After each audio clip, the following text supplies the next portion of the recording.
Vitamin C B3 serum.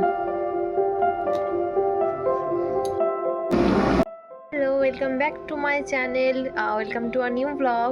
আশা করছি সকলে খুব ভালো আছো, সুস্থ আছো। আমিও ভালো আছি। তো আজকের ব্লগটা এখান থেকে শুরু করছি। লাস্ট অবধি দেখো, কমেন্টে জানিও কীরকম লাগছে। তো চলো দেখতে থাকো। অনেক দিন ভাবছি ভিডিও আপলোড করা হচ্ছে না, তো যাই হোক, মানে ভিডিও করা হয়ে উঠছে না, বা যে ভিডিওটা যে অর্গানাইজ করে পোস্ট করবো সেই স্কোপটা পাচ্ছি না, তো সেই জন্য ভিডিও পোস্ট করা হচ্ছে না। তো ভাবলাম যে আজকে চলো একটু ডেলি লাইফগুলো তোমাদের সাথে শেয়ার করি। তো এখন আমি স্নান করে ঘরে আসলাম, আর ব্লগটা আমি এখনই শুরু করছি। তো চলো দেখতে। পার্পেল থেকে আমি কিছু প্রোডাক্ট পারচেস করেছি, তো ভাবলাম যে তোমাদের সাথে সেগুলো চলো শেয়ার করি। আর তোমরা কারা কারা এই প্রোডাক্টগুলো ইউজ করো, যদি মিল পাও অবশ্যই কমেন্টে সেগুলো জানাবে। তো সকালবেলা খাওয়া দাওয়া খাওয়ার পরে হঠাৎ করে ও ডাকছে যে নিচে আয়, একটা জিনিস দেখাবো। তো সেটা কিছুই নাই, যে গাবথোরটা, এটাকে গাবথরি বলা হয়, আমি সঠিক জানি না। তো এই গাবথোরটাকে ও পারলো, গাছে হয়ে রয়েছে অনেক দিন ধরেই, কিন্তু কারোরই চোখে পড়েনি। তো এখন ওর চোখে পড়লো, তো বললো এখনই পেরে রাখি, তা না হলে চোখে পড়বে না, নষ্ট হয়ে যাবে, গাছেই পড়ে থাকে বা কেউ নিয়ে চলে যাবে। তো সেজন্য ওটাকেও পেরে রাখলো। আর তারপরে আমরা দুজনে একটু বেরিয়েছিলাম বলতে কোথায় গেছিলাম বলতো, ওরই একজন জেনাশোনা একজনের বাড়িতে গেছিলাম, সেখান থেকে নলেন গুড় আনার জন্য আমরা বেরিয়েছিলাম।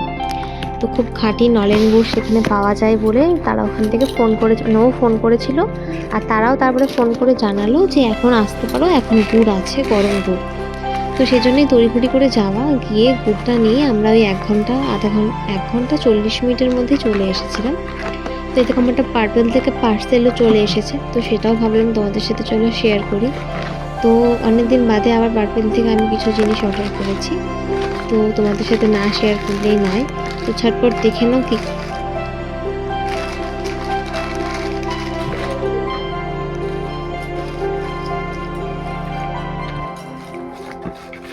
এখন সে বাবেলগুলো দিয়ে র্যাপ করে দেয় না, বাবেল র্যাপগুলো এখন এইগুলো দিয়ে র্যাপ করে দেয়। Vitamin C B3 serum.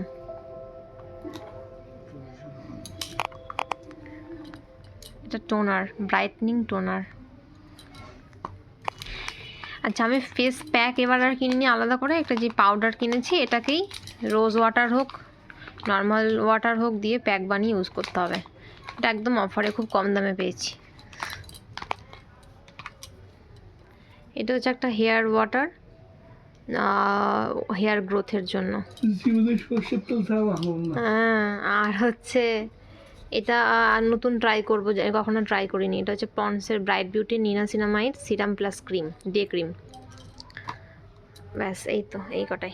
তোমরা তো আশা করি দেখিয়ে নিলে আমি কী কী পারচেস করেছি পার্পেল থেকে। আর এই দেখো, তারপরে রাত্রেবেলা আমরা খেয়েছিলাম লুচি আলুর দম।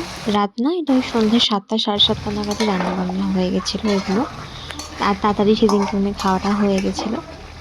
তো আলুর দমটা পেঁয়াজ রসুন দিয়ে করা হয়েছে। আমি না আগে যখন বিয়ের আগে যখন আলুর দম যতবারই খেয়েছি, নিরামিষ আলুর দমই খেয়েছি, কারণ আমাদের বাড়িতে না সব সময় আলুর দম নিরামিষভাবেই করা হতো, কারণ ওরা মাছ মাংস আর ডিম ছাড়া কোনো কিছুতে পেঁয়াজ খেত না। তো সেই জন্য আমারও কখনো পেঁয়াজ রসুন দিয়ে আলুর দম খাওয়া হয়ে ওঠেনি, কারণ বাড়িতে যেহেতু কখনোই রান্না হয়নি পেঁয়াজ রসুন দিয়ে। আর আমার নিরামিষ আলুর দম খেতেই খুব খুব ভালো লাগে বাড়িতে যেটা বানানো হয়। তো এই বাড়িতে এসে পেঁয়াজ রসুন দিয়ে আলুর দম খাওয়ার পরে প্রথম ভালো কীরকম যেন একটা লাগতো। অ্যাকচুয়ালি অভ্যাস নেই যেহেতু খাওয়ার, কিন্তু আস্তে আস্তে এখন খেতে খেতে রান্না করতে করতে অভ্যাস হয়ে যাচ্ছে। তো এই আলুর দমটাও পেঁয়াজ রসুন দিয়ে করা হয়েছিল, তো খেতে খুবই ভালো লাগছিল। তো চলো, ব্লগটা এই পর্যন্তই, দেখা হচ্ছে নতুন একটি ব্লগে।